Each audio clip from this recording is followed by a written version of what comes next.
Well, this is another closely fought championship. It's the Toyota MR2s, but only two drivers left in contention here, Jim Davis and Christian White. And it's Jim Davis that has an 11-point advantage coming into this weekend.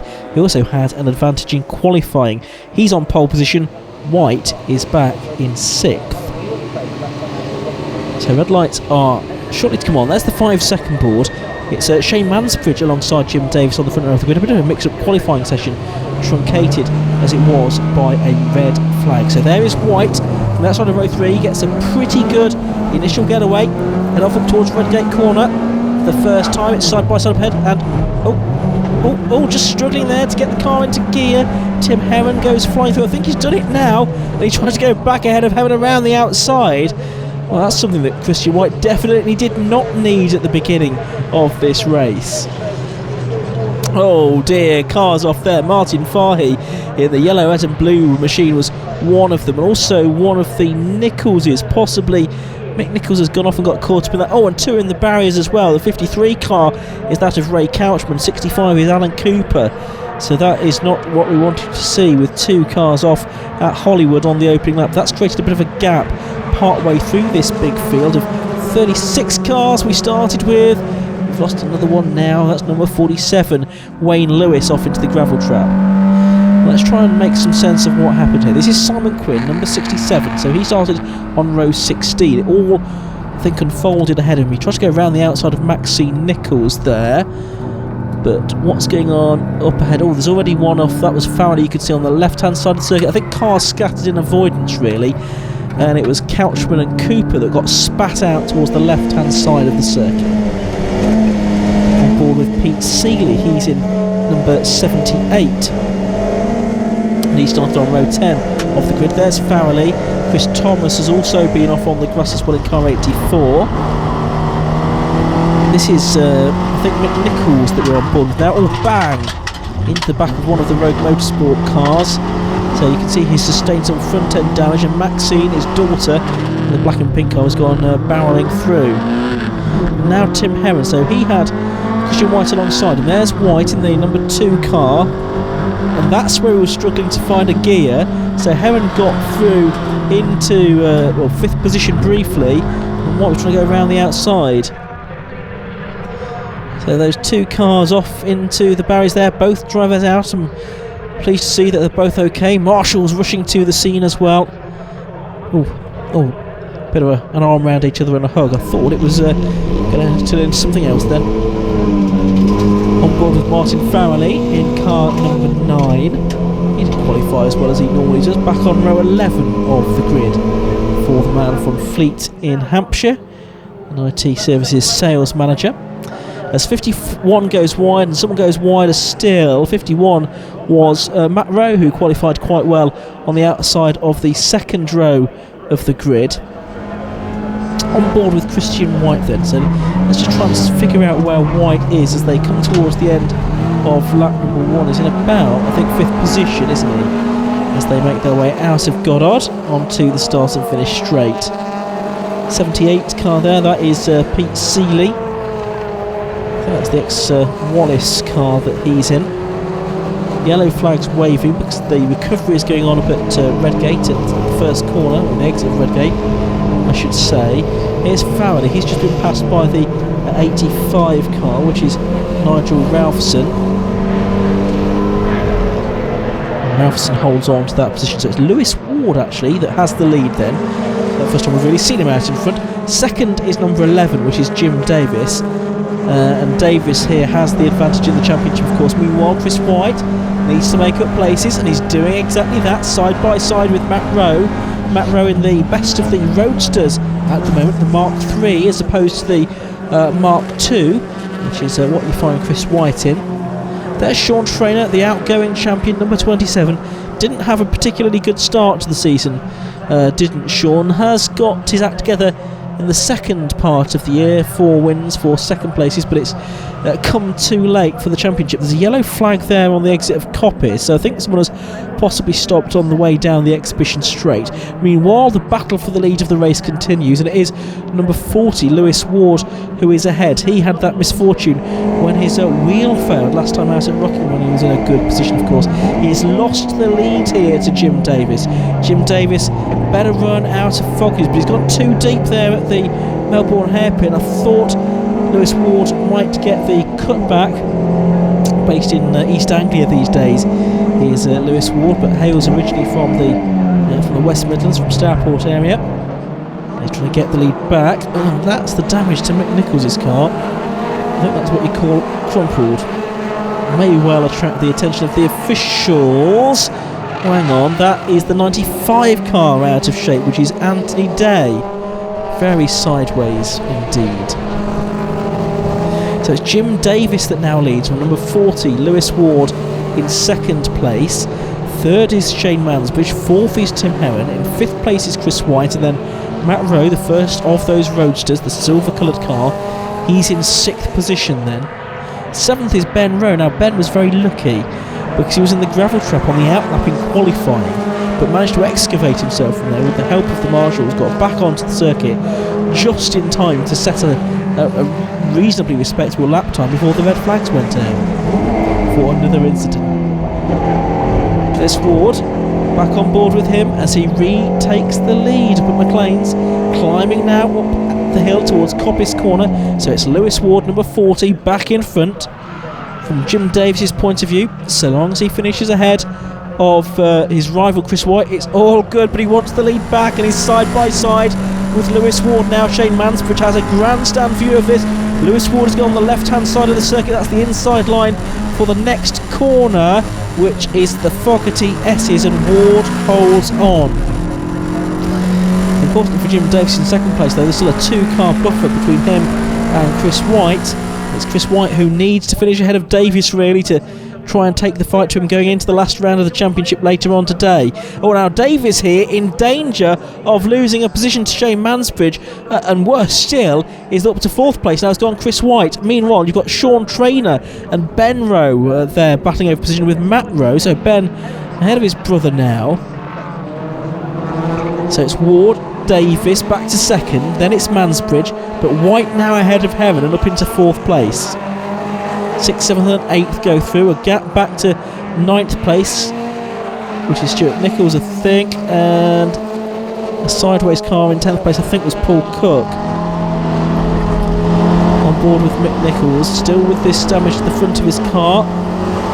Over the line he goes. Now there is a flag hanging out, and that is a black and orange flag, and it's got his number by it, and that means that Mick has to pull into the pits because the scrutineers aren't happy with the damage to that car, and it could cause a further incident. One car, I'm afraid, going off the circuit there under yellow flags while a vehicle is being recovered under live snatch, which isn't that clever, it must be said. That's the Ray Couchman car being dealt with. We go back on board with Chris White, and look at this, he's making it round towards the top 3 now. It's Shane Mansbridge that is the next target.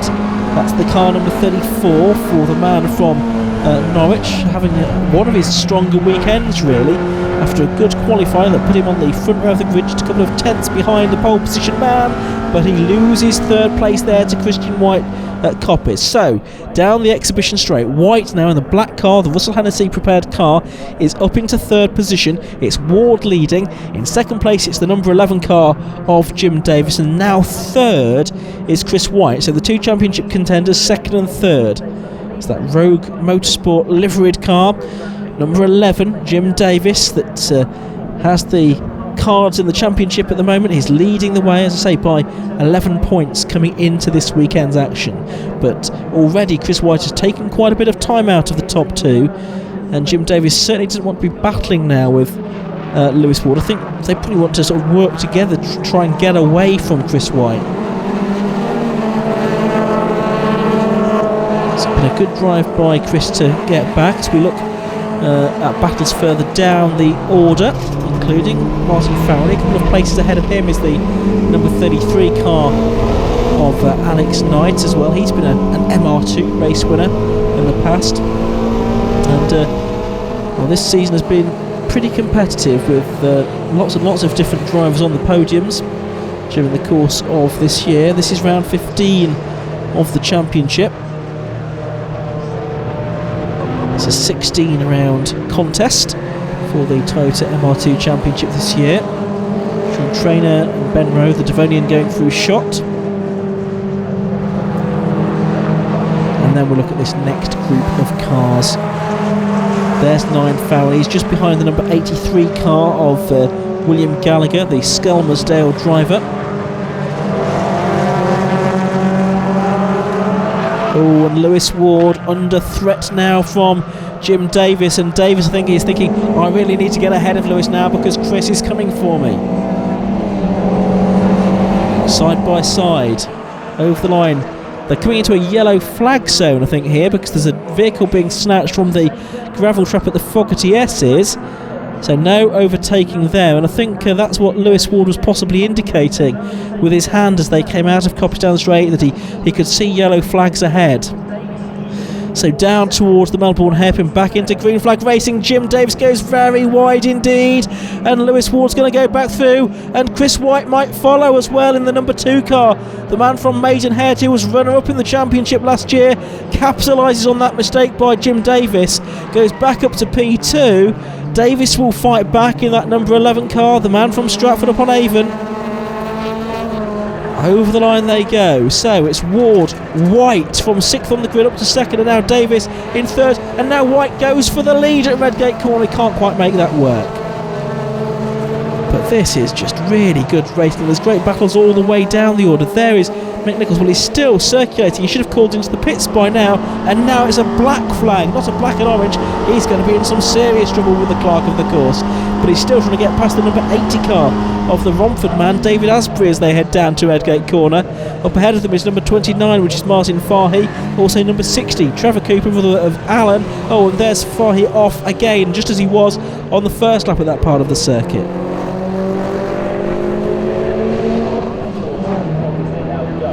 This the battle for the lead then. It's Ward versus number 2, White, and versus number 11. And that's Jim Davis. Now a better run there through the Fogarty S's, I thought, for the man in 2nd place. And it's side by side, but now it's White that has his nose in front.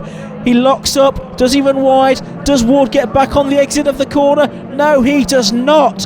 White asserts his authority and holds on to the lead, and Lewis Ward might lose another place here to Jim Davis, who was on his outside as they go into the left-hander at Goddard. This is just brilliant racing from the Toyota MR2 Championship. I think Ward's just about clung on to 2nd place there, but now it's Christian White that leads.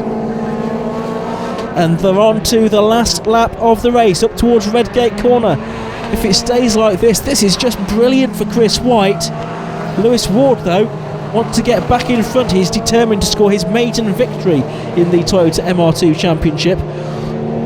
Ward's had some pretty decent results this season, 4 podium finishes along the way, but he's not yet finished in P1. There's Mick Nichols, still sporting that damage, still continuing on, and that black flag now being waved with rather more vigour. But the last lap board also now out. White still ahead, Ward in his mirrors, and so's Davis as well. One slip here could be very costly, not just in this race, but in the championship. Up towards Coppice for the final time, with half a lap and then one more race to go. And the gap will be narrower than it was if it stays like this. Davis trying to get one place back here, trying to pull alongside Lewis Ward now as they head past the exhibition centre, down to the Fogarty S's, the left-right flick. Pretty quick chicane actually. They will try and carry as much speed as possible through this, carry that momentum down towards the Melbourne hairpin. Pretty even run through there. Who's going to be latest on the brakes though? Into the right-hander. Well, again, pretty even on the way into the corner. No funny business on the way out of the corner either. So it's all going to be down to Goddard, but I think it looks like it's going to finish in this order now. You've got Heron there and Mansbridge in the background. They're not too far away behind this battle for the podium positions. But it's going to be Chris White that comes through Goddard. A wonderful drive this from 6th on the grid to victory in round 15 of the Toyota MR2 Championship. 2nd place goes the way of Lewis Ward, and 3rd to Jim Davis. Tim Heron it is that gets 4th, with Shane Mansbridge 5th and Sean Trainer completing the top 6. The Roadster class in the end won by Stuart Nichols. Over the line he goes in 8th position overall.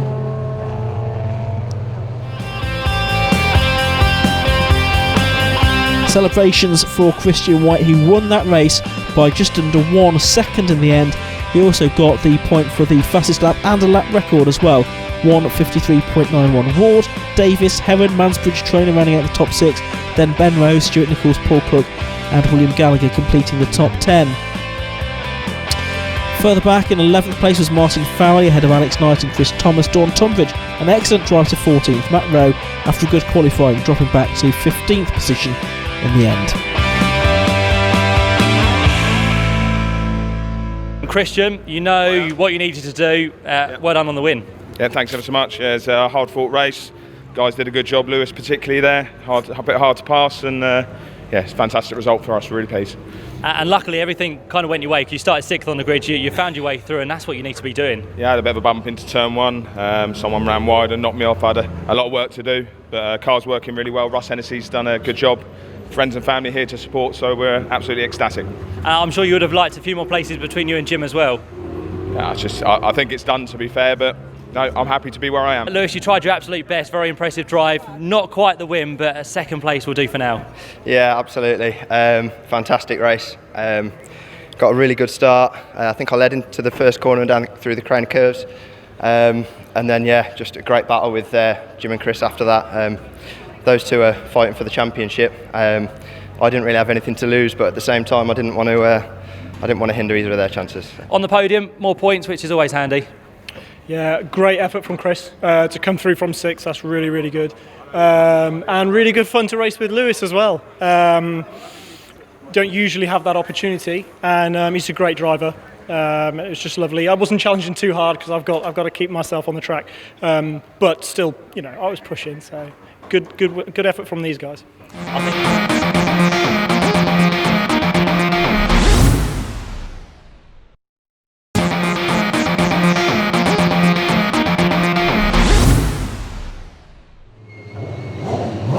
The overall Disc Lock RGB Championship title has already been settled in favour of Matt Higginson. He also wins the front-engined division in his AB Arian, but the rear-engined class still very much up for grabs. It's effectively now a winner-takes-all scenario between John Cutmore and Billy Allbone, but it's Scott Mittal that lines up on pole position. Lights out and away we go, and the best start there is made by Cutmore from the outside of the front row. One car not getting away at all is the number 13 of John Watley from row 4 of the grid. He finally gets underway now, but it's Cutmore that moves ahead of Mittal and into the lead as they go through Redgate Corner for the first time. Heading now down through Hollywood, and it's side by side for the leader, can see there, and it's Mittal that has gone through, and it's side by side for second between the two championship protagonists now. They're almost making contact, and it's Billy Allbone that goes through on the inside there, and all over the grass goes John Cutmore. He loses 2 places, he loses 3 places, and that is disaster for John Cutmore's title hope, surely. Billy Allbone there in 2nd place. We're on board with Oliver Hewitt, he's in 3rd position. Through McLean's, there's the number 21 car of Phil Hutchins. He's had some brake issues in the lead up to this race, but hopefully they're sorted now. Oh, maybe not, a bit of a lock up there as he turns into the right-hander at Coppice. Down the exhibition straight for the first time in this race then. It's a 15-minute plus 1 lap encounter. They go left and they go right through the Fogarty S's for the first time. Oh, and a spinner and some contact there. One off through the gravel, and one that is stranded may well be the car of Max Windhauser. I think the other car's involved getting away from the scene though.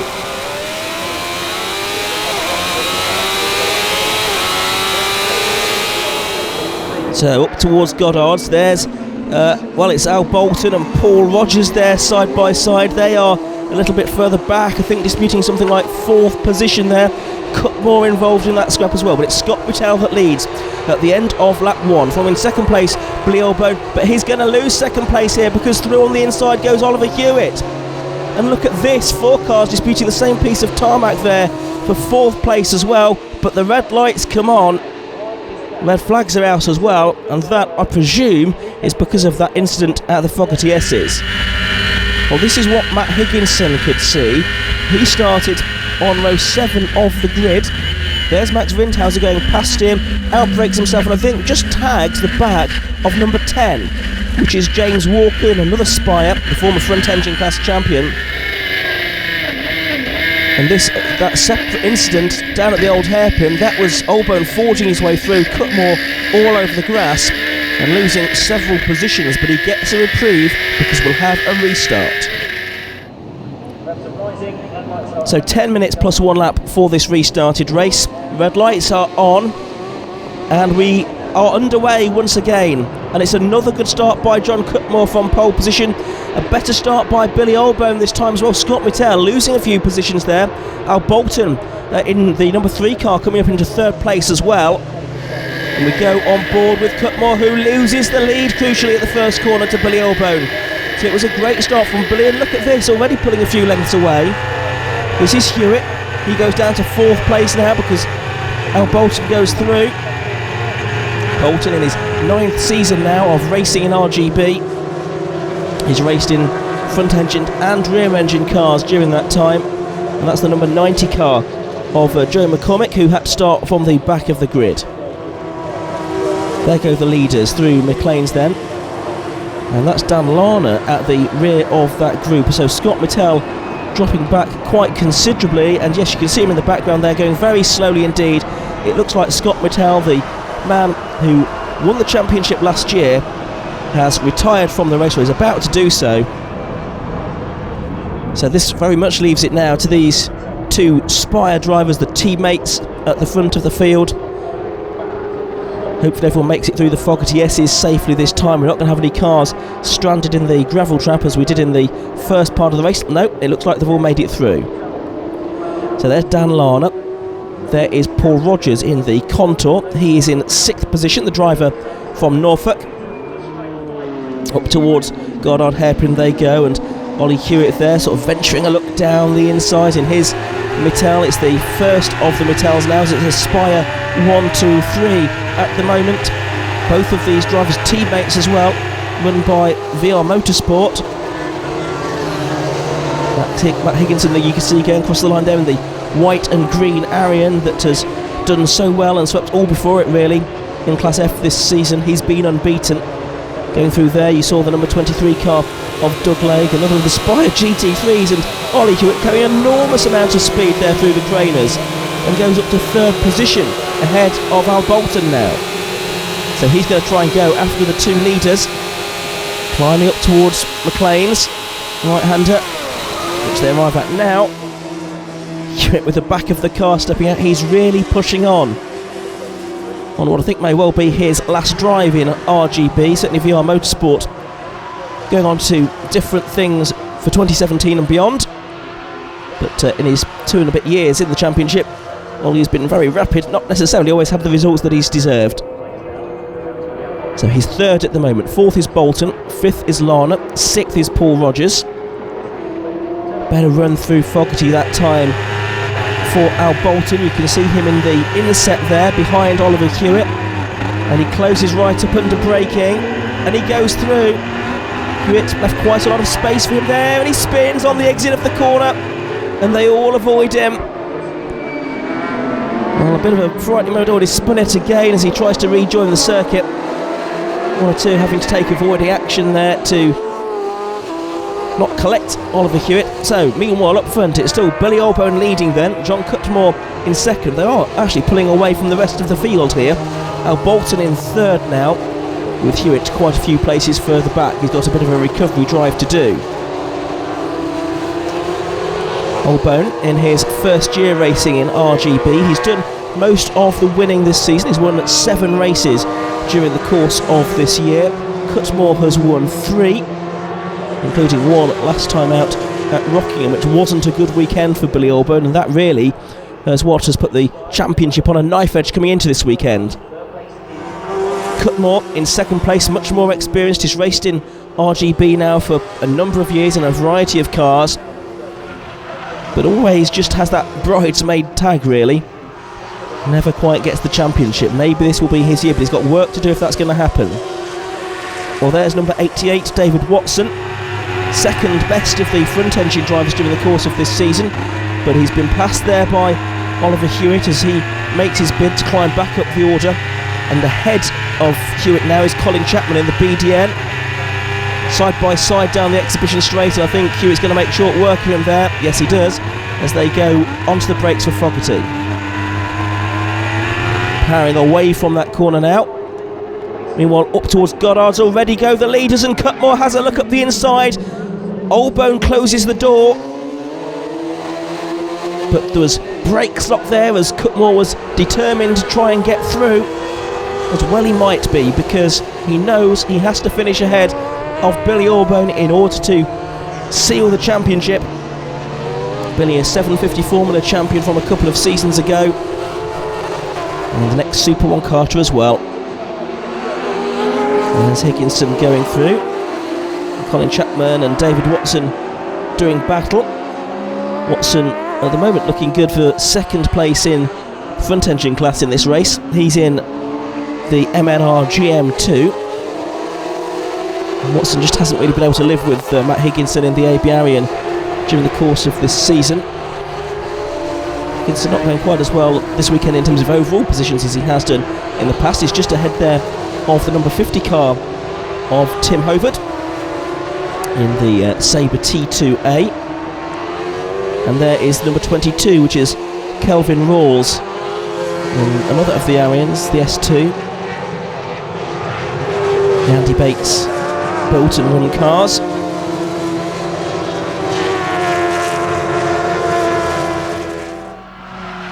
Still Oldbone ahead, but Cutmore just a 2 or 3 car lengths behind as they go through Coppice. We go on board with him now, and well, he's still got to find a way past Oldbone, but he stands a much better chance of doing so, that race having been red flagged and restarted. And he goes down the inside. Oh, and now it's all over the gravel there for Billy Oldbone. I thought Cutmore was going to go through. There might have been a collision if they weren't very careful. Oldbone had to skitter through the gravel trap to avoid contact and to keep the lead as well. So Oldbone holds on, but Cutmore closer now, and he's shown real intent there. Up towards Goddard. He tried there on the previous lap. He's tried again. Over the line they'll go. And the last lap board has gone out, so this is it. This is going to be the lap that defines the season, and Cutmore tries to go around the outside at Redgate Corner, and he can't make it work. It would be a brilliant move if he could pull that one off. Down through the craners, they went wheel to wheel here on the first start, of course, but this time it's Oldbone that's ahead of the two. Oldbone was getting ahead of Cutmore on that first start. It's the driver from Bedfordshire against the driver from Suffolk. Oldbone ahead at the moment. There's Higginson. He's edged away from Hovard now, who has behind him, by the looks of it, the number 23 car of Doug Legg, then Colin Chapman rounding out the top 10 at the moment. John Watley has recovered somewhat after his off or failure to get away from the line in the original start. So down towards the Fogarty S's for the final time come these two leaders. Pretty much nose to tail, about a car length between them. Cutmore now has 2 corners to try and find a way through past Billy Oldbone. Down towards the Melbourne hairpin for the final time. Back on board we go with Cutmore. Tries to outbrake him, but he can't. But Oldbone slides wide. The back end steps out, and Oldbone spins, and he's spun the Class R Championship away. John Cutmore goes through to take the lead. There's just one more corner to go. There's Cutmore on his own now, out in front, turns his way through the left-hander, up towards the line he goes, and he is going to be celebrating. He takes the win, and he takes the rear engine class championship in RGB as well. Second place goes the way of Al Bolton, and Billy Oldbone, who must be distraught, finishes in 3rd place. Paul Rogers crosses the line in 4th, and here comes Oliver Hewitt. Well, he's had a good comeback after that spin at Melbourne, a bit like Billy Oldbone spinning away, and he gets home in 5th place. Here's our front engine class winner, Matt Higginson. In the end, is going to be 7th overall in this final round of the season, but it's going to be another win and another fastest lap, and he will have a perfect score at the end of the year.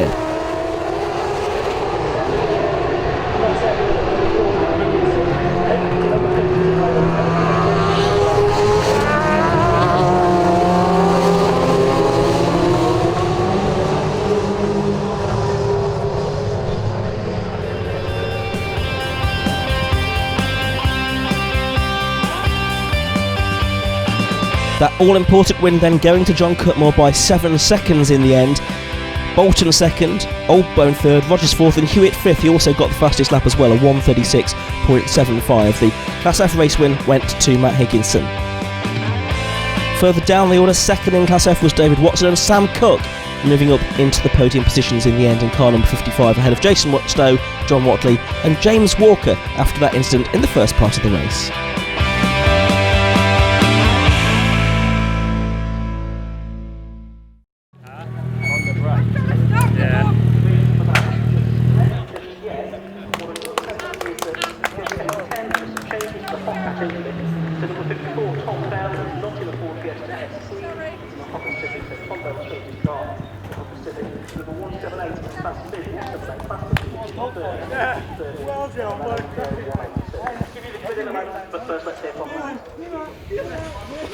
Thanks very much, Ian. Yep, there's going to be lots of celebration down here as John Cutmore jumps out in the car, and it's great to see. Billy Allbone gives him a massive hug, which is what you want to see in a championship battle between the two in the front engine class. The rear engine class. It was a great job from John Cutmore and Billy Allbone, and handshakes all round is fantastic. So let's go and have a word with John. He is smiling, which is nice to see.